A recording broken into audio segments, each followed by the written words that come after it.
ढेंकीकोट पुराना bike showroom उपरे police चढ़ाऊ। Keonjhar जिला घटगाँ थाना तथा ढेंकुट फांडी ढेंकुट बारहाटीपुरा रास्तार थिबा पुराना बाइक शोरूम उपरे पुलिस चढ़ाऊ होईछि। बाइक को जबत करी ट्रैक्टर नियाजिबार दृश्य देखंतु। तेबे एने घटगाँ थानाधिकारी प्रशांत कुमार सामल को पचारिबारु उक्त बाइक गुड़िकर कागजपत्र मगा जाइथिला।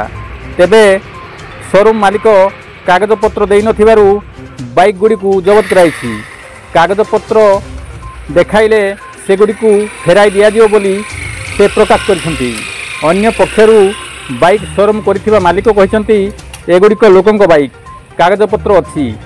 थाना को जाइथिली हेले थानाधिकारी को भेट न मिलिबारु कागजपत्र देई पारि नथिली बोली से प्रकाश करिसंती।